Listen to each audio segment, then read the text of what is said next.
Buenos días, bienvenidos, siendo el 14 de noviembre del 2019 queda instalada la diligencia de entrega del informe de la Corporación Vivamos Humanos y empezará con las palabras de la doctora Patricia Linares. Gracias, doctora Julieta.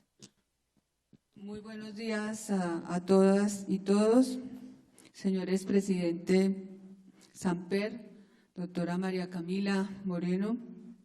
Para nosotros, cada evento en el que recibimos informes constituye una ocasión de mucha valía, muy significativa, porque la tarea que nosotros debemos cumplir, el mandato que debemos cumplir, tiene una fuente primera en este tipo de informes.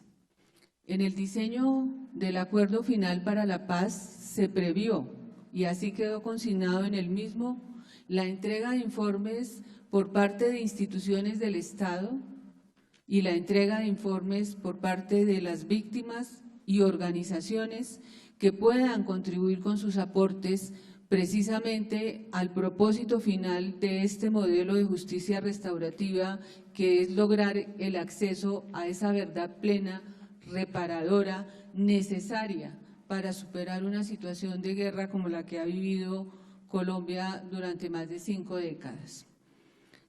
Conozco la trayectoria de Vivamos Humanos, expresidente, y sabemos que lo que esta corporación entrega hoy va a ser muy importante para esa tarea de confrontación, para esa tarea de revisión, de contextualización que debemos hacer y que debe hacer concretamente la Sala de Reconocimiento de Verdad y Responsabilidad al diseñar cada uno de los casos. Este informe seguramente va a ser especialmente útil para el caso 01 a cargo de la doctora Julieta Lemaitre, el caso de secuestro, conocido como de secuestro, y nosotros, repito, lo agradecemos de manera muy especial.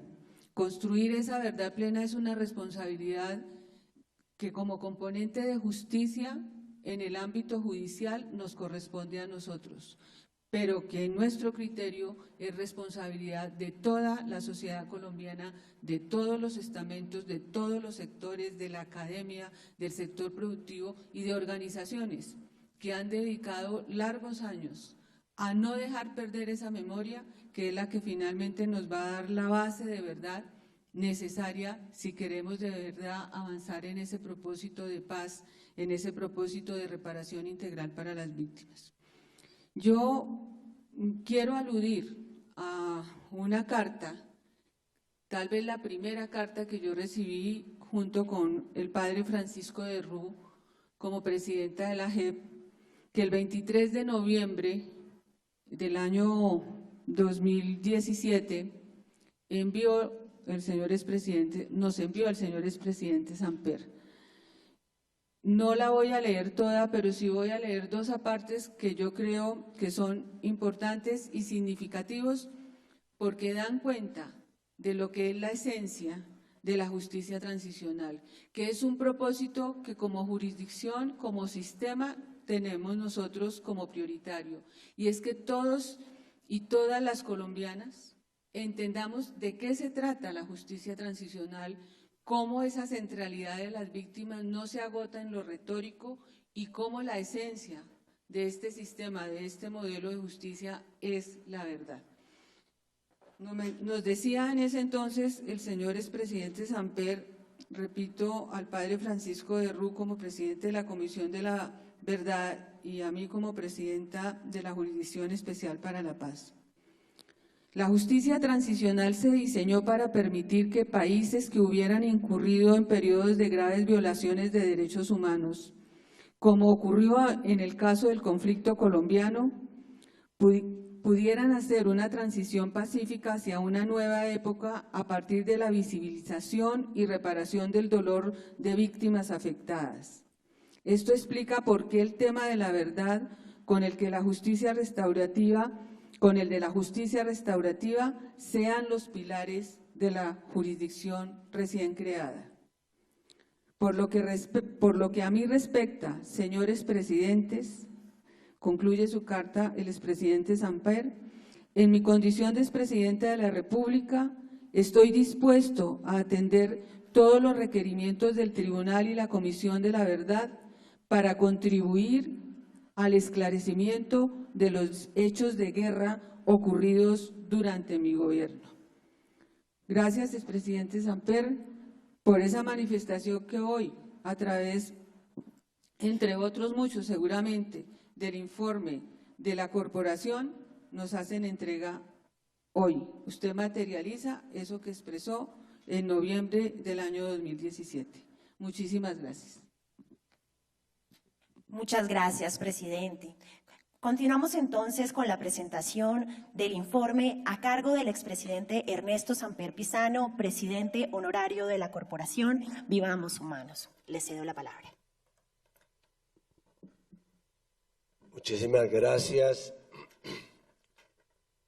doctora Patricia Linares, presidente de la JEP, doctora Julieta Lemaitre, honorables magistrados que hoy nos acompañan, amables invitados que hoy se hacen presentes, María Camila Moreno, directora de la ICTJ,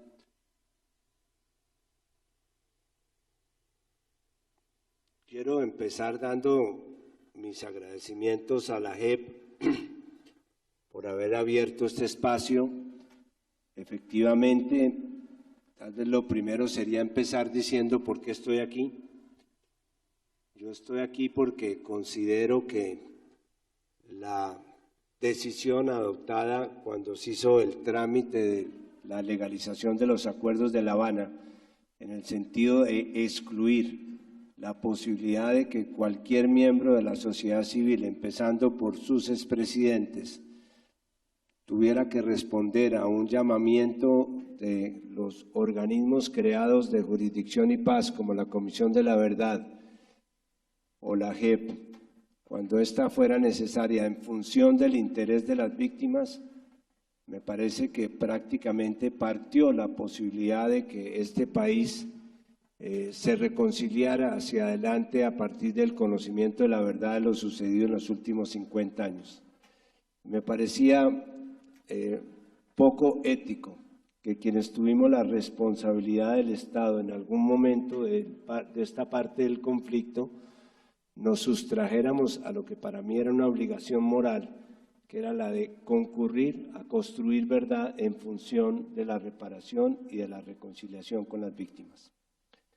En segundo lugar, quiero agradecer también el apoyo que hemos recibido para este informe de parte de la ICTJ y de María Camila, que ha sido un ángel de la guarda de muchos de las personas que a lo largo de estos meses han estado tratando de seguir, de apoyar y de ser fieles garantes del cumplimiento de los acuerdos de paz de La Habana. Los amigos que me acompañan, también les quiero agradecer en su condición de actores de los procesos que voy a mencionar, ellos bien como funcionarios del gobierno, bien como víctimas o bien como simples facilitadores de la sociedad civil, hicieron posible las noticias positivas y evitaron que las noticias negativas lo fueran aún más negativas.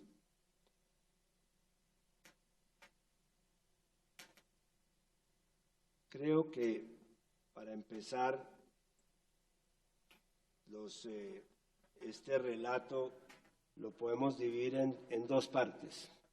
Una primera parte que fue la ocurrencia del llamado secuestro de la base de Las Delicias, que ocurrió durante mi gobierno, en el cual vamos a tratar de demostrar la bondad de una buena aplicación de un caso de derecho humanitario y el manejo que tuvimos o que tratamos de tener conjuntamente con el expresidente Alfonso López Miquelsen, con posterioridad durante parte de mi gobierno y con posterioridad al mismo, cuando se planteó la liberación de 63 personas que fueron secuestradas por lo que entonces se llamó razones políticas.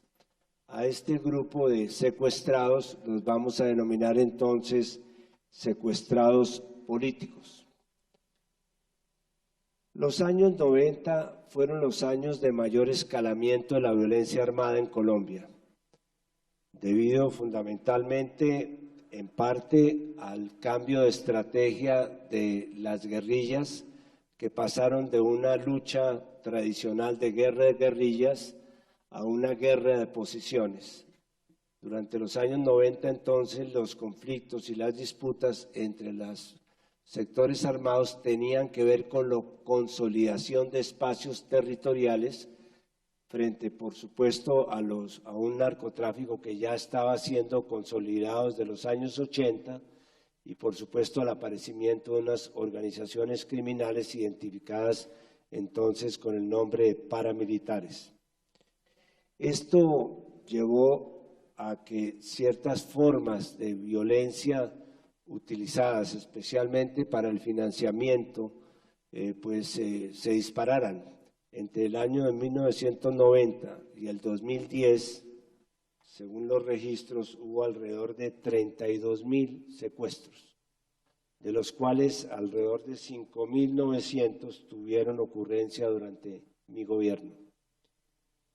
El 29 de agosto de 1996, el batallón de selva asignado en la base Las Delicias al control del sur del país y especialmente la cuenca amazónica fue copado por un ataque guerrillero que prácticamente dejó 27 soldados muertos, 27 soldados muertos y 36 guerrilleros muertos. Y como saldo de esto, aquí tenemos la ubicación de la base de Las Delicias. Es una base estratégica en el sur del país, porque de alguna manera tenía control sobre la zona del Amazonas, parte del Putumayo y una parte de Nariño. Esta base fue copada, como les digo, y le permitió a la guerrilla llevarse alrededor de 60 personas secuestradas, 60 soldados secuestrados. Hubo una gran discusión que seguramente aparecerá en las pesquisas que ustedes hagan sobre las condiciones mismas en que la base fue tomada. Yo personalmente pienso que hubo una desatención de parte de los altos mandos, el refuerzo aéreo para tratar de contrarrestar los esfuerzos que estaban haciendo quienes vivían en la base por apoyar aéreamente, llegaron casi que con 24 horas de retardo, se limitaron a unas luces de bengala en las horas de la noche y cuando ya llegaron refuerzos suficientes al día siguiente ya todo estaba consolidado y la base había sido ocupada y se había configurado el secuestro de estos 60 soldados. Unos meses más tarde, muy pocos meses más tarde, fueron igualmente secuestrados en el Chocó 10 infantes de marina, que de alguna manera fueron sumados a este grupo, con lo cual el objetivo del gobierno era la liberación de 70 soldados e infantes de marina. ¿Cómo ocurrió la negociación para la devolución de estos militares? Lo primero es decir que desde tiempos atrás, cuando había unos caídos en combate, lo que se utilizaba era que fueran liberados inmediatamente.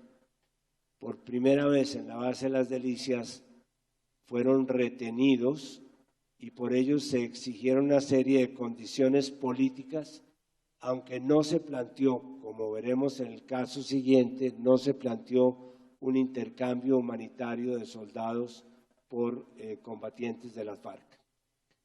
En una carta que recibió el gobierno a través de Monseñor Castro, que jugó un papel muy importante en este proceso de liberación, ellos simplemente planteaban que se hiciera un despeje de 15.000 kilómetros en la zona del Caguán. Tenemos un mapa del Caguán. Allí tienen ustedes la superficie que se pidió inicialmente ellos también querían el casco de San Vicente del Caguán y querían que fueran las zonas urbanas que estaban comprendidas dentro de ese espacio, y pedían que hubiera una comisión. En ese momento quien estaba apoyando al gobierno en las gestiones de paz era la Comisión de Reconciliación, que estaba presidida por Monseñor Rubiano, y de la cual formaban parte, entre otros aquí presentes, Álvaro Leiva, el ex canciller Ramírez Ocampo y otras figuras muy importantes. Pedían que hubiera una presencia de Álvaro Leiva, de Ramírez Ocampo, de Monseñor Rubiano, y una presencia internacional de los expresidentes Carter y Carazo de Costa Rica. Allí comenzamos el proceso de negociación. Yo tuve oportunidad de viajar a inaugurar una escuela de San Vicente de Caguán, lo cual por supuesto era una disculpa, para poderme sentar con Monseñor Castro a hablar directamente cuáles eran los términos, las aspiraciones y las posibilidades de esta liberación.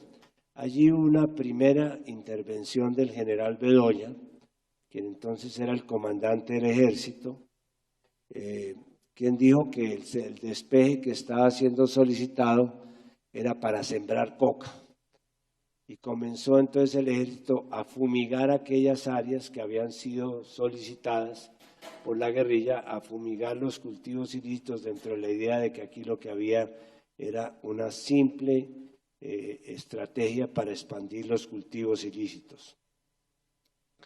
En ese momento quien se ocupó de la negociación y de toda la operación fue José Noé Ríos, aquí presente, quien escribió un libro maravilloso, muy entretenido, sobre el diario de las delicias, donde está el recuento pormenorizado de todos los episodios que se sucedieron durante todo este tiempo y que se los recomiendo especialmente. Cuando nosotros estábamos entonces analizando el tema del despeje, apareció una segunda intervención de Bedoya. Bedoya en ese momento solicitó, cuando ya había sido decidido el despeje de los 14.000 kilómetros, que incluían las áreas urbanas, solicitó que la orden se la dieran por escrito. Hizo uso del artículo 140 de la Constitución Nacional, y en ese momento yo le respondí que la Constitución no me obligaba a darle una orden por escrito si el funcionario no consideraba que era una orden ilegal o inconstitucional, que si él tenía alguna reserva sobre la parte inconstitucional o ilegal de la orden, pues que me lo manifestara y yo la consideraría en esos términos. A pesar de que nosotros sabíamos por inteligencia que se había reunido con varios magistrados y con varios comandantes de las Fuerzas Armadas para, digamos, darle piso jurídico a su solicitud, yo puse por encima el artículo de la Constitución Nacional que obliga al presidente a darle prioridad a las gestiones de paz sobre cualquier otra gestión y el derecho de paz de los colombianos, y dije que en desarrollo de ese artículo yo iba a dar la orden del despeje y la di por televisión esa misma noche sin que hubiera ningún tipo de reclamo de este comandante. El tema del Caguán nos llevó a otra complicación adicional, y es que la gente del Caguán con razón dijo: ¿y para nosotros qué hay? ¿Nosotros qué llevamos en esto? ¿Nos van a despejar? ¿Nos van a hacer aquí un acto público? ¿Se van a llevar a la gente y luego qué le queda al Caguán? Y entonces hicimos un COMPES para el Caguán, y en ese COMPES se determinó entregarles las instalaciones del IDEMA, construirles un colegio y, algo muy importante desde entonces, iniciar un proceso de sustitución social de cultivos ilícitos. Ya desde entonces se estaba pidiendo. Ahí vino la tercera actuación estelar de Bedoya, quien dijo que habían detectado el ejército por inteligencia que había infiltrados entre las personas que serían devueltas, y que esas personas se iban a involucrar en las filas militares para servir de mensajeros de inteligencia para la guerrilla infiltrados en las filas del ejército. Ahí se tomó la decisión, José Noé, de traer a las madres.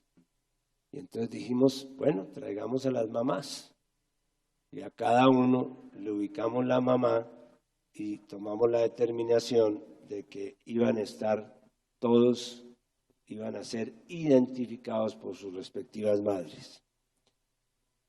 También hubo reparos de parte de las FARC en el sentido de que iba a haber minas sembradas en el Caguán, de que el ejército iba a meter infiltrados, y frente a eso nosotros anunciamos que cualquier persona infiltrada en las Fuerzas Armadas sería sometida a la justicia penal militar. El 15 de junio se produjo la entrega. Nosotros desplazamos 4 helicópteros o grupos de helicópteros a Bogotá, Cartagena del Chairá, a Florencia y a Medellín. Recuerdo, la idea era que todos se juntaran al día siguiente en el Caguán y trajeran a los 70 secuestrados.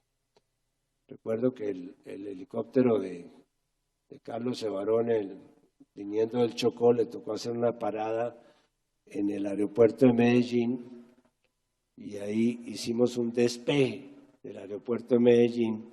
Pasaron todas las noches y creo que es la mayor venta de talegos de achiras que se ha hecho en Neiva en una sola noche.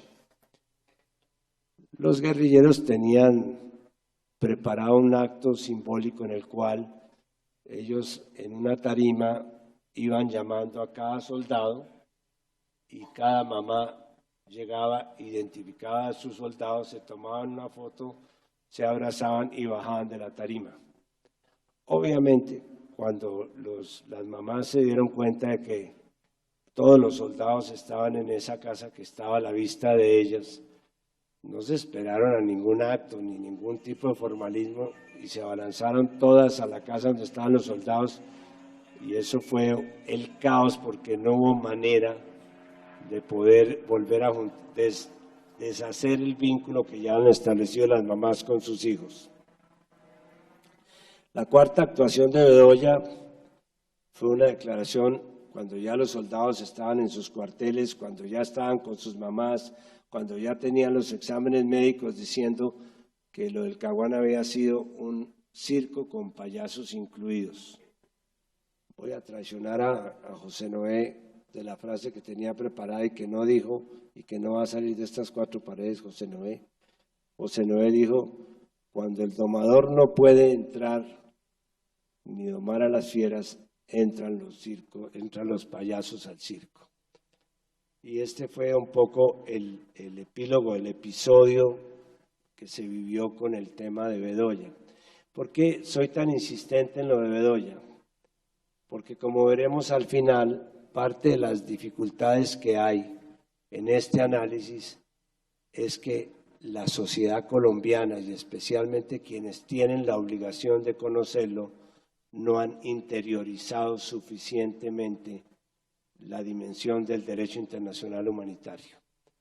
Y a pesar de que la experiencia de las delicias nos permitió en 299 días salvar 70 vidas, que se sentaron las bases de lo que podía ser una liberación humanitaria, que se creó la justificación de lo que podría ser una liberación controlada de territorio a través del despeje, y que las intervenciones inoportunas de Bedoya nos permitieron hacer precisiones necesarias.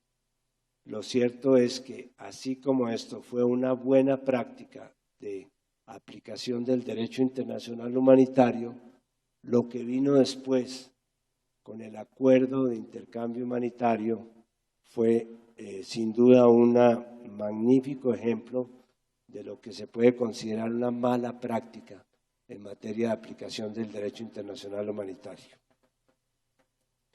En los años 80, como ya les decía, arreciaron las retenciones ilegales, especialmente con propósitos extorsivos. Para nadie es un misterio el efecto demoledor que causó esta ola que nos convirtió en el país que tenía más secuestrados en algún momento de la historia mundial. El efecto demoledor en cuanto a la opinión, en cuanto a la inversión, en cuanto a la confianza de los colombianos en su país. Mi gobierno, consciente de estas dificultades, inició desarrollando una política para el manejo del tema de los secuestros que no era solamente una política antisecuestros, era una política diseñada para que de alguna manera el Estado pudiera hacer causa común con las víctimas del secuestro y sus familiares.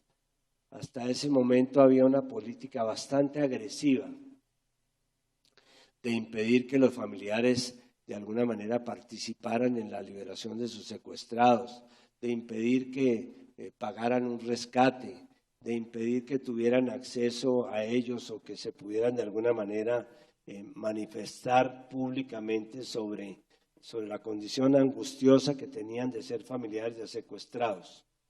En mi gobierno, en esa dirección, no solamente se aprobaron los protocolos 1 y 2 de la Convención de Ginebra, que tenían precisas recomendaciones en materia humanitaria sobre este tema, sino que se estableció la figura del SAR antisecuestro y se creó un programa presidencial para la defensa de la libertad que buscaba comprometer al gobierno con los familiares en la búsqueda de sus familiares secuestrados. Se creó el Consejo Nacional de Lucha contra el Secuestro, se expidió la Ley de Orden Público, Ley 418 de 1997, que todavía sigue siendo utilizada con otros nombres para manejar todos los aspectos logísticos de la paz, y finalmente se creó el Consejo Nacional de Paz. Pero volvamos al caso de estos 63 secuestrados. En el estudio que les estamos presentando, hacemos una breve referencia a cada uno de estos 63 secuestrados, pero nos detenemos en 20 de ellos que, según nuestro juicio, pueden ser emblemáticos o dejarles a ustedes experiencias útiles para la caracterización de esta forma especial de secuestro, en la cual no se estaba pidiendo un rescate económico, tampoco se estaban poniendo unas condiciones políticas como en la época de Pablo Escobar frente al tema de la extradición, sino simple y sencillamente se estaba pidiendo por primera vez en la historia un intercambio humanitario de guerrilleros presos por soldados caídos en combate. Pero poco a poco el grupo se fue aumentando con no solamente combatientes, sino en el grupo comenzaron a aparecer figuras como Guillermo La Chiva Cortés, aquí está su hijo Carlos Cortés, Oscar Tulio Liscano, Juliana Villegas, hija del presidente La Andi, Fernando Araujo Perdomo, quien después fue canciller, Luis Eladio Pérez, Alan Jara, quien aquí nos acompaña también, Juan Sebastián y Andrés Felipe Lozada, Polanco, hijos de Jaime Lozada, Orlando Beltrán Cuellar, Consuelo Araujo, la esposa de Edgardo Maya y la cacica, Consuelo González de Perdomo, Jorge Eduardo Hechen, Ingrid Betancourt, Clara Rojas, los 11 diputados del Valle, aquí está también Sigifredo López que nos acompaña, Guillermo Gaviria Correa, Gilberto Echeverri, Kate Stendhal y Thomas Howes, y Marc González de Americanos, Luis Francisco Cuellar. Sobre todos ellos encontrarán ustedes una muy breve referencia de cómo fue el desarrollo de sus casos. Desde el comienzo, el gobierno del presidente Uribe se resistió de una manera implacable a siquiera sentarse a hablar sobre las posibilidades del intercambio humanitario. Eso dio lugar a la creación de un movimiento muy amplio, aquí está Piedad Córdoba que nos acompañó en toda esta gestión, en el cual participamos pues, los expresidentes que estábamos comprometidos, parlamentarios, grupos de víctimas, asociaciones de policías secuestrados. Fueron años intensos de marchas, de misas, de programas radiales, hasta que finalmente terminamos creando una coordinadora para el acuerdo humanitario, que era la que de alguna manera llevaba la vocería en los temas que se estaban planteando. Pero repito, siempre encontramos una muralla a la cual se le oponía declaraciones del presidente de la República y del gobierno, en el sentido de que la única posibilidad de sacar a los secuestrados era a través del rescate militar, para otros rescate a sangre y fuego. Pero el debate nos sirvió para que hubiera una especie de discusión importante sobre los alcances que tenía la aplicación del derecho internacional humanitario. Para nadie es un misterio que en los 20 o 30 años anteriores que duró la aprobación o la inclusión del tema del derecho internacional humanitario como una fuente de derecho en la Constitución de 1991, donde entró como derecho intangible, según la sentencia de la Corte, a formar parte del núcleo duro de la Constitución Nacional, con otros instrumentos que consagraban derechos humanos. Para nadie es un misterio que lo que impidió durante esos años anteriores que el derecho internacional humanitario en un país que estaba ya desbordado por el conflicto entrara a formar parte de nuestro sistema jurídico fue la convicción que tenían los militares equivocada de que si había un reconocimiento del derecho internacional humanitario, automáticamente se estaría reconociendo el estado de beligerancia. La condición para que un grupo armado sea considerado como un estado de beligerancia son, primero, que tenga un territorio, nunca lo tuvo claramente las FARC como territorio autónomo independiente; segundo, que tuviera una jerarquía militar, en este caso la tenían; y tercero, que fuera reconocido por un tercer estado, algo que era muy difícil de pensar. Entonces, con el argumento de que esto llevaría al reconocimiento de las FARC como un estado de beligerancia, nos demoramos muchísimos años en llegar al reconocimiento que finalmente se hizo en la Constitución de 1991. El segundo debate importante que se planteó era una distinción que coincide tal vez con alguna afirmación que en ese sentido le leía a Katherine Hayek, de que había varios tipos de secuestrados. En ese grupo había por lo menos unos secuestrados que eran personas que habían caído en combate, que de alguna manera podían considerarse como prisioneros de guerra. Había otro grupo de secuestrados que eran secuestrados por los cuales se estaba pidiendo un rescate económico, que era lo que podían llamar los secuestrados extorsivos. En algún momento llegaron a estar involucrados los unos con los otros.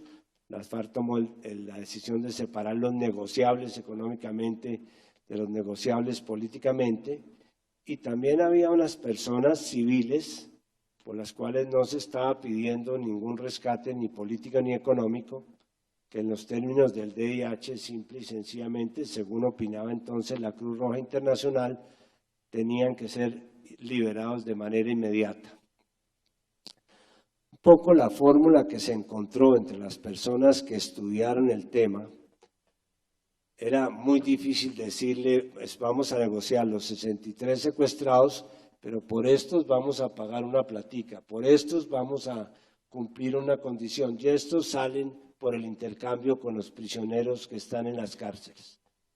Nosotros entonces sugerimos aplicar la cláusula Martin, la cláusula famosa de Martin, que es la cláusula de humanidad, según la cual cualquier acto que lleve involucrado un reconocimiento de humanidad es un acto válido dentro de los términos del derecho internacional humanitario. Es decir, no se necesita que el acto esté expresamente reconocido para que se pueda hacer un acuerdo humanitario, si de lo que se trata es de lo que es la esencia del derecho internacional humanitario, que es salvar la vida o la integridad de población civil inocente.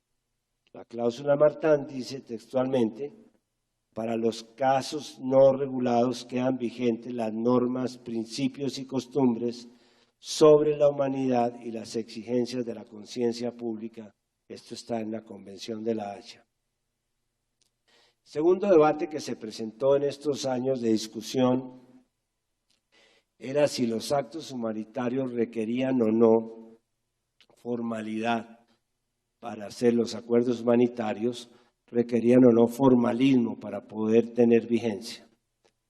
El gobierno se resistía a sentarse en una mesa con cualquier vocero de las FARC, se resistía a estampar su firma en cualquier acuerdo humanitario, y allí entonces la fórmula que se encontró es que no se requería aplicación de ningún principio de reciprocidad, porque los acuerdos humanitarios nacen de la obligación que tienen las partes separadamente, y no porque una cumpla, la otra cumple. Es decir, no son contratos de lo que nos enseñaban en la universidad de sinalagmáticos imperfectos, sino que simple y sencillamente la expresión de la voluntad de ejercer la humanidad, eso le daba una base moral para que el acuerdo se pudiera considerar como un acuerdo sin que estuviera firmado por las partes.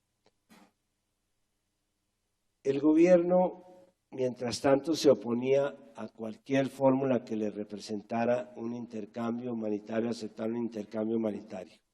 Cada vez que había un acto terrorista, como el que ocurrió en la escuela militar, decía que no iba a firmar el acuerdo humanitario. Se resistió a firmar lo de Pradera y Florida, que fue lo más cerca que estuvimos a un despeje. Inclusive el presidente hasta alcanzó a ir a la zona, y luego salieron un concepto de los militares que decía que como estaba cerca la zona al Cañón de las Hermosas, eso era una estrategia para que las FARC pudieran entrarse, no sé si lo recuerda Álvaro, pudiera entrarse a través de Florida y de Pradera, que se iba a tomar el norte del valle. E inclusive llegó al acto de cinismo en una Navidad de liberar a 180 guerrilleros, por supuesto menores, pero de los presos que ya había liberó de forma unilateral, lo cual se consideró como una afrenta, porque de lo que se trataba realmente es que hubiera una lista de guerrilleros que serían intercambiados por una lista de prisioneros, en lo que consistía realmente el intercambio. Y ya al final de todos estos tiempos, el gobierno declaró textualmente: el gobierno no permitirá que las FARC, a través de amenazas, impongan un acuerdo con condiciones que debiliten la política de seguridad democrática. En ese momento escuchamos la famosa frase lapidaria de López, quien dijo: a mí ya no me queda tiempo de vida para el acuerdo humanitario, yo no veré el acuerdo humanitario, esta es la última acción política en mi vida, porque Uribe no está interesado en un acuerdo, sino en una victoria. No está interesado en un acuerdo, sino en conseguir una victoria. ¿Por qué menciono esto? Porque, y esto ya voy recogiendo temas, porque el saldo de este episodio fue un saldo realmente para sentarse a pensar, queridos magistrados. De esos 63 ciudadanos, compatriotas, ¿cuál fue el destino final de ellos? 29 terminaron muertos por intentos fallidos de rescate. Tenemos aquí una gráfica que ilustra esto. 29 encontraron la muerte. 15 fueron liberados por gestión humanitaria, pero no del gobierno, de Piedad Córdoba, que está aquí enfrente, con el apoyo del presidente Chávez y de otras personas que se vincularon, Daniel García, a a estos esfuerzos titánicos y heroicos por sacar a estas personas libres, simple y sencillamente con el apoyo de otro gobierno. Fueron liberados por pago de rescate 4, fueron liberados por rescate militar, entre esos estaba la operación de Ingrid Betancourt, 11, y fueron liberados porque se fugaron 4. O sea, que el saldo es realmente lamentable. La pregunta entonces que ustedes se harán como magistrados de justicia es ¿quién responde? ¿Quién responde por este saldo?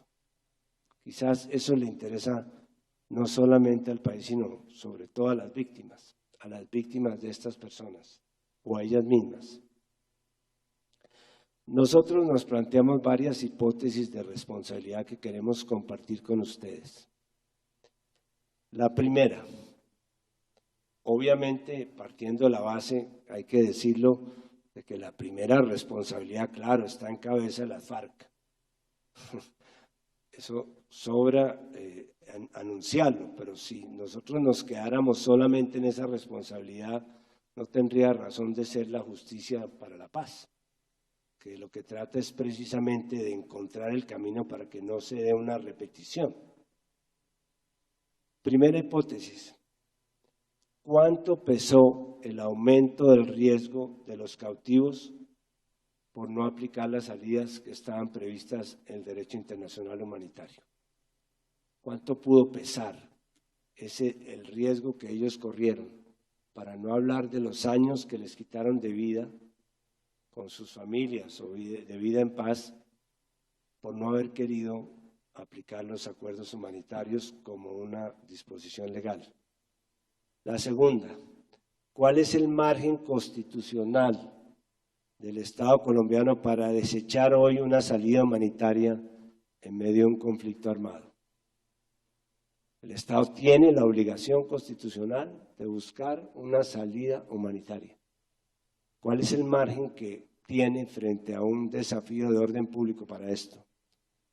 La tercera, ¿cuánto pesa el derecho a la paz que está en la Constitución frente a la obligación genérica que también está en la Constitución que tiene el Estado de ofrecerle seguridad a los ciudadanos? Esas son las tres hipótesis que elaboramos al terminar el trabajo. Y una digresión que es importante, ¿hasta dónde llega la responsabilidad del Estado? Porque el artículo 90 de la Constitución Nacional circunscribe la responsabilidad del Estado a todo daño antijurídico que pueda causar. Pero ese daño antijurídico no solamente se refiere a acciones, sino también a omisiones. No es solamente la responsabilidad del Estado, no es solamente porque haga algo, sino porque deje de hacer algo que es exactamente en este caso. Y ahí es donde entra la obligación o el principio del derecho internacional humanitario, el principio de precaución. El Estado tiene la obligación de buscar por todos los medios la aplicación de una salida que sea lo menos costosa en términos humanitarios y, por supuesto, en términos de la protección de vida de las personas. Prevención temprana, prevención rápida y prevención a posteriori. Permítame adelantar un epílogo antes de sacar conclusiones sobre las garantías de no repetición que pueden este honorable tribunal tener en cuenta de este lamentable episodio y de la práctica virtuosa, lo que fue las delicias. Yo pienso que uno de los problemas que tenemos hoy día es que el derecho internacional humanitario aún no ha sido asimilado como un referente regulador del conflicto armado. Es de la esencia del conflicto armado la aplicación de la legalidad que supone el derecho internacional humanitario. Cuando yo oigo hablar al presidente de la República sobre volver a la legalidad, yo me pregunto, ¿será que estábamos todos por fuera de la legalidad? ¿Será que los que estábamos apoyando los acuerdos de La Habana, o ustedes, señores magistrados, que están desarrollando la justicia transicional, o los de la Comisión de la Verdad, o todos los que hemos apoyado, estábamos por fuera de la legalidad?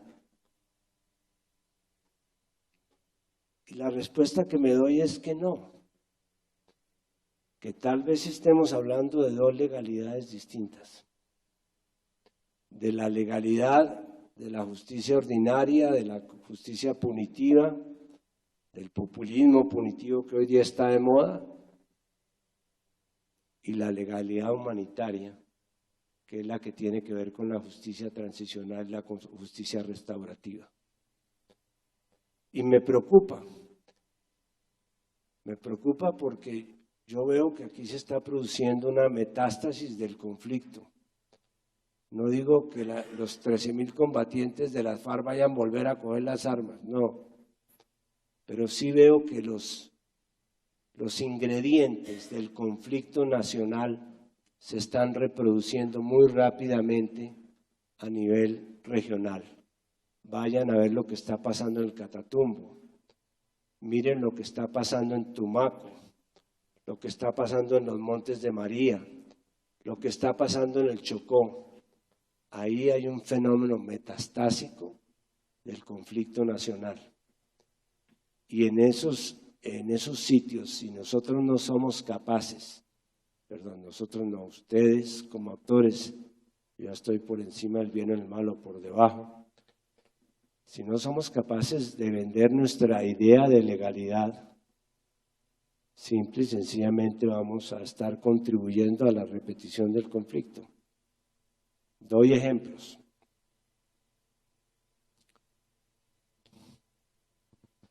No es estar por fuera de la legalidad pedirle a Cuba que entregue a los negociadores que fueron protegidos por unos acuerdos de ruptura, de tal manera que tengan que ser regresados a sus bases para que pueda existir una mínima posibilidad de que negociemos hacia adelante. Eso no es estar en otra legalidad, no es estar en otra legalidad decir que las Fuerzas Armadas no tenían por qué tener conocimiento de que había personas civiles inocentes, fueran o no menores, en el caso de un bombardeo. No es estar en otra legalidad.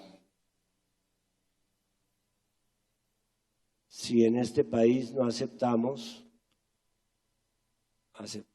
que el director del Centro de Memoria sea una persona que niega la existencia de un conflicto, que es como nombrar de párroco a una iglesia católica a un rabino, no estamos negando esa nueva legalidad restaurativa.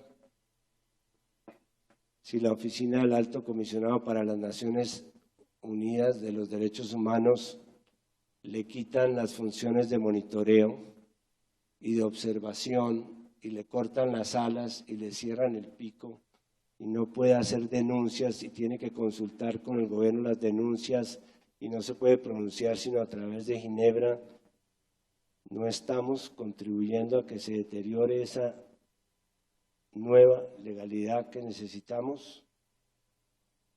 Mientras el Estado colombiano y el actual gobierno no acepten que en Colombia lo que existió y lo que puede volver a existir es un conflicto armado, que ese conflicto armado en los términos del derecho internacional humanitario suscita una legalidad que hay que respetar, que es la legalidad humanitaria. Y además abre posibilidades para que nos sentemos los unos y los otros a reconocernos y a volver a hablar de paz y de negociaciones, que habrá que volver a hacerlo.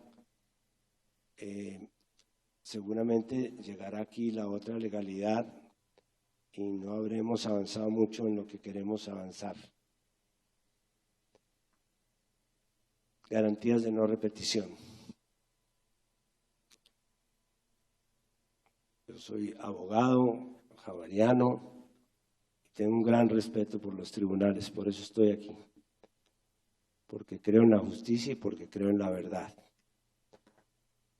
Con ese respeto yo pienso que de estos episodios, y lo digo, aspiraríamos a que quienes hemos venido trabajando en estos temas, repito, con el apoyo generoso de entidades como la de María Camila, pensar en hacer, maestra Lemaitre, una compilación doctrinaria sobre todos estos debates que he mencionado y sobre la aplicación de los 7 principios del derecho internacional humanitario, que no se los voy a comentar, ustedes los conocen muy bien, el principio de precaución, el principio de utilidad, todos estos principios que ustedes se saben muy bien. ¿Por qué no dejarlos de alguna manera incorporados a un cuerpo doctrinario? Porque la esencia del derecho internacional humanitario como el common law no es su existencia en un cuerpo positivo de normas, sino son las costumbres y los usos de aplicación del derecho internacional humanitario. El derecho internacional humanitario, su antecedente inmediato es el derecho de gentes. Y fue del derecho de gentes de donde nació el derecho internacional humanitario. La Cruz Roja Internacional, de todo esto que se hizo en el siglo XIX. Sería muy útil que esta jurisdicción pudiera, de alguna manera, con la aplicación práctica de estos principios y estos ejemplos y estos sucesos, de alguna forma, hacer una compilación que sea inteligible para que podamos socializar el derecho internacional humanitario como una nueva legalidad. Segundo, hay mucho desconocimiento a nivel de las entidades del gobierno, especialmente las que tienen que ver con su aplicación, sobre los alcances del derecho internacional humanitario y su diferencia con los derechos humanos. No es que haya un límite trazado entre la aplicación de los derechos humanitarios y de los derechos humanos, pero no se puede saltar del uno al otro si no existe una convicción sobre que los derechos humanitarios se aplican para un país que está en guerra o donde hay un conflicto armado, y los derechos humanos son los que muestran que el país está saliendo de la guerra y del conflicto y pasa a una nueva dimensión. Les doy el ejemplo de lo que fue la aplicación del derecho internacional humanitario, lamentablemente, en los procesos de paz. Nosotros siempre le pedimos a las FARC y al gobierno que iniciaran las negociaciones de La Habana con la suscripción de unos compromisos básicos sobre humanización del conflicto. Nos parecía que no tenía ninguna razón, si las negociaciones se iban a demorar 3 o 4 años, que no se pactaran unos términos básicos de humanización sobre temas tan elementales como el reclutamiento de menores, sacar a la naturaleza del conflicto, el respeto de los bienes civiles, en fin, cosas elementales. Y tanto las FARC como el gobierno contestaron que su objetivo no era humanizar el conflicto, sino acabarlo. Finalmente tuvieron que terminar haciendo unos acuerdos de humanización que los hubieran podido pactar desde el principio. El caso de las negociaciones con el ELN fue distinto, porque en esto José Noé me dará la razón, en las negociaciones que se hicieron en Quito se alcanzó a hacer un acuerdo entre el gobierno de esa época, por supuesto, y el ELN sobre cuál era el marco interpretativo de la aplicación del derecho internacional humanitario para los acuerdos de paz. Yo no he conseguido ese instrumento, sé que se firmó y fue muy importante, pero José Noé tal vez se los pueda hacer llegar, que lo está consiguiendo. Pero era, pongámonos tracemos la cancha humanitaria para empezar a hacer las negociaciones. Esto para decirles que no es solamente las Fuerzas Armadas o las fuerzas de policía, sino muchos actores que deberían enterarse un poco más de lo que es esta legalidad humanitaria. Y si les da la competencia, mi querida presidenta del tribunal, también valdría la pena establecer un marco de que los acuerdos humanitarios están por encima de los rescates militares como regla general. Si existe la posibilidad de que haya una intervención humanitaria, no se pueden ordenar rescates militares, y lo digo por la vida de los diputados y por la vida de Gilberto Echeverri y por la vida de Gaviria, que fueron las personas que terminaron muertas porque no se tomaron las precauciones humanitarias para el caso de estos rescates. Y privilegiar la aplicación de los acuerdos humanitarios cuando está de por medio la vida o la integridad de personas inocentes.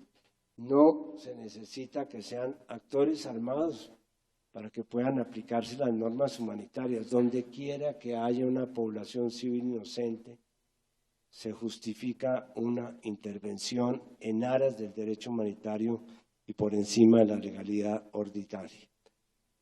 Termino con una frase lacerante de un diputado del Valle, unos minutos antes de que fueran prácticamente liquidados en estas operaciones confusas en que fueron liquidados, de Javier Hoyos, se llama, de Jairo Hoyos, un llamamiento dramático que le hacía al presidente Uribe diciéndole: los que van a morir os saludan, señor presidente.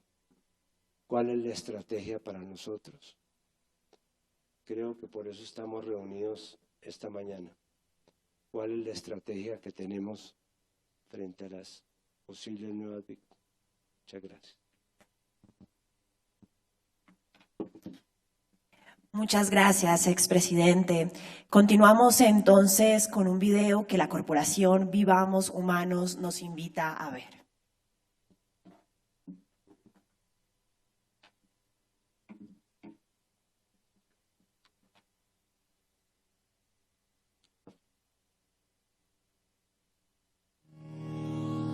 El acuerdo humanitario es como colocar juntos un círculo y un cuadrado.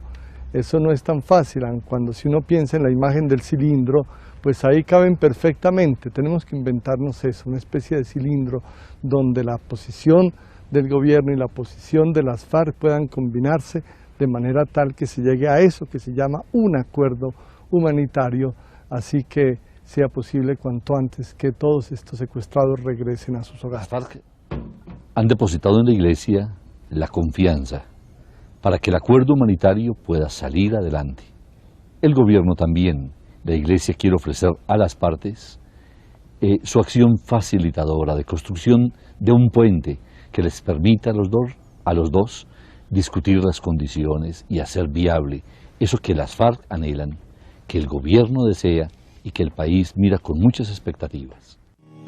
Estas dos partes, para poder llegar a sentarse a conversar, tienen que definir las zonas que se van a elegir para esos intercambios y el tiempo, desde luego, ¿no? Nosotros consideramos que tiene que ser un tiempo que permita a las FARC verificar ellas mismas el retiro de la fuerza pública de ahí y luego entrar a recibir a la comisión del gobierno, hacer la entrega a los prisioneros y luego la retirada otra vez para que las tropas, si así lo desean, vuelvan a ocupar esas áreas. Raúl Reyes, como lo sabíamos nosotros y como lo sabemos, dice el peligro que corren cuando hay una recuperación de los secuestrados por un medio militar, por un operativo militar. Nosotros lo sabemos. Y ese ha sido el terror que tenemos, y yo personalmente le he suplicado al presidente que no lo haga. A las 12 en el evento en que hay un rescate a sangre y fuego, ellos no van a permitir que nuestros hijos y familiares salgan vivos. Ejemplo claro tenemos ante el país y el mundo, lo digo Antioquia. En un intento de rescate, un operativo militar, la orden de la guerrilla es fusilarnos a nosotros. No puede, política y es social. es pensar en que tenemos que ceder como sociedad colombiana, como establecimiento, para que un poquito de ese presupuesto de inversión de la nación no vaya en su mayoría dirigido al aparato de la guerra, sino que vaya dirigido a solucionar los problemas sociales estructurales y de esa manera poder superar la crisis que por tantos años ha vivido la sociedad colombiana. Acuerdo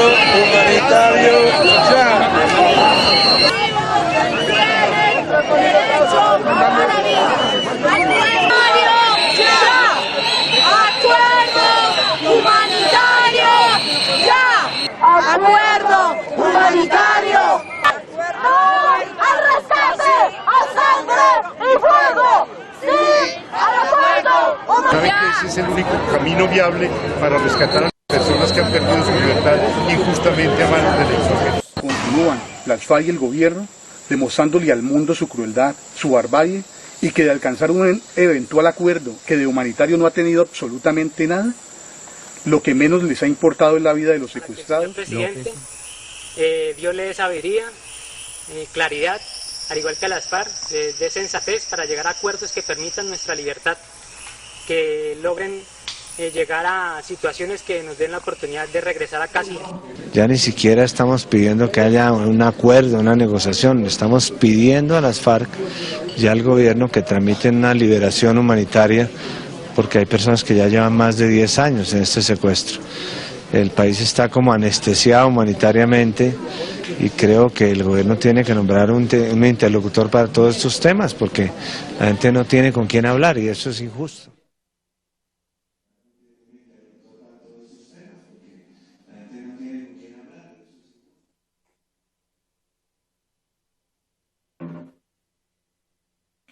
Después de ver este video, procedemos entonces a hacer la entrega formal del informe. Recibe la magistrada Julieta Lemaitre, relatora del caso 01 sobre secuestro por parte de las FARC-EP.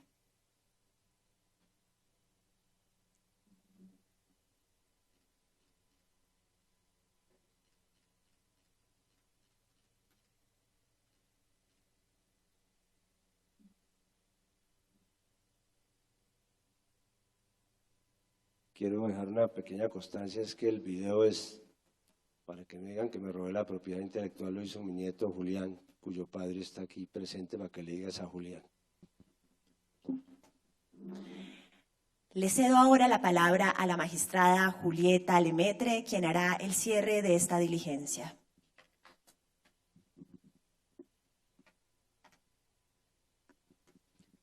Buenos días. De mis colegas de la sala, de la presidenta y mío, un saludo al presidente Samper, a las víctimas aquí presentes, Sigfredo López, Carlos Cortés y Alan Jara, a las personas de la Corporación Vivamos Humanos que trabajaron en este informe, y también María Camila, que los apoyaron desde el ICTJ, y a las personas que participaron en las gestiones para la liberación de los secuestrados y que hoy nos acompañan.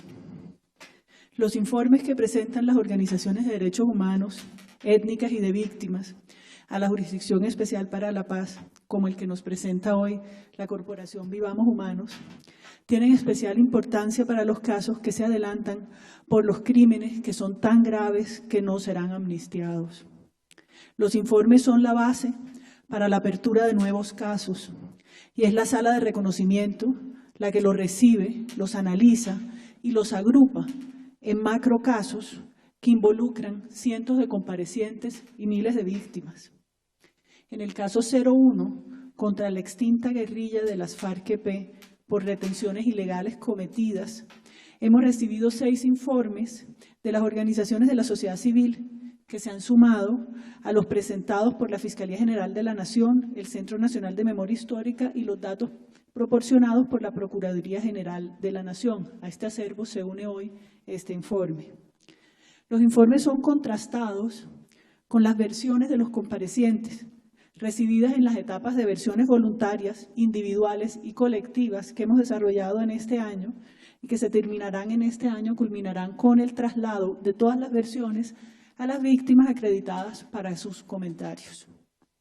Los informes de las organizaciones de víctimas, sumados a los informes del Estado y a lo que aportan las víctimas acreditadas, permiten a la sala verificar las versiones que dan los comparecientes de los hechos y determinar si estos están aportando o no verdad sobre lo sucedido, como se comprometieron en el acuerdo final de paz. El informe de hoy nos permite acercarnos a las complejidades de los hechos y conductas relacionadas con el secuestro. Nos cuenta cómo, en la guerra, las partes llegaron a ver más la importancia en la posibilidad de doblegar al adversario que en la vida, dignidad e integridad de las víctimas. Como hemos visto hoy, los acuerdos entre los adversarios se lograron cuando la consideración de la humanidad de las víctimas fue superior a la voluntad de triunfo militar. Las víctimas que están hoy en el centro del acuerdo de paz, a través de sus informes, nos han permitido también comprender el daño sufrido, el efecto demoledor al que hacía referencia el presidente Samper. Nos han contado lo que fue sentirse tratados como animales, preservada su vida biológica en la mayoría de los casos, pero mancillada su dignidad humana, obligando a adultos sin preparación militar ni física a largas marchas forzadas, duras para los más curtidos guerreros, forzados a vivir las privaciones de la guerra, el hambre, la sed, los bombardeos, durmiendo en el piso o sobre plásticos, hojas de palma o tablas de madera, sin más sanidad que la que brinda la selva, indefensos en manos de sus captores, encadenados o amarrados algunos, sintiendo pasar los días sin fin, sin saber qué día es, qué hora es, en qué selva o en qué río están, a dónde se dirigen, por qué o para qué caminan, cuánto tiempo acamparán en ese lugar, cuánto más durará el suplicio. Sintiéndose perder su amarre al mundo y a su familia, sintiéndose olvidados por el Estado, abandonados por este, a la merced de extraños armados, siempre bajo la mirada vigilante de un guerrillero con fusil. Algunos por largos años, otros por semanas o meses que parecieron años y que a muchos marcaron para siempre y de formas dolorosas. Escuchar a las víctimas en sus informes nos ha permitido entender también el agudo sufrimiento de las familias, madres y padres arrancados de sus hijos e hijas, hermanos, hermanas, primas, madres buscando sus hijos cautivos, ancianos envejeciendo más en la total soledad, incertidumbre y llanto. Y la zozobra constante de no saber dónde están, si están vivos o muertos, si están comiendo o no comen, si sufre, si está enfermo, tiene frío, tiene abrigo, si lo tratan con respeto o con crueldad. No saberlo día tras día, por semanas, meses, a veces años, y en los casos más dolorosos, porque nunca se conoce un cierre, sin saber aún hoy si están vivos o muertos, cómo fue su muerte, dónde están sus restos. Son los informes de las víctimas los que nos han permitido comprender este sufrimiento, y sin esto, las descripciones del Estado se quedan casi siempre cortas, amarradas a los elementos del tipo penal, a los ritmos tantas veces áridos del proceso. Por eso la Sala valora enormemente los informes y consideramos que también lo hacen aquellos, muchos comparecientes, que siguen comprometidos con la palabra dada en el acuerdo final de paz, comprometidos en su proceso de reincorporación y comprometidos a cumplir con la promesa de brindar verdad detallada, plena y exhaustiva a cambio de los beneficios que ofrece la Jurisdicción Especial para la Paz.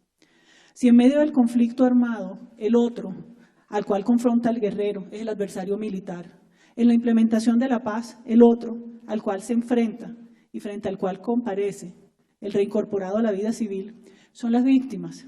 A estas se les debe aportar la verdad de lo sucedido y a estas pertenece la voluntad de reparación y restauración del daño que tienen los comparecientes. Por este informe y su aporte a la consolidación de la paz, le damos hoy las gracias a ustedes y a las víctimas de la extinta guerrilla de la FARC-EP que hoy los acompañan, Carlos Cortés, Aranjara y Sigfredo López.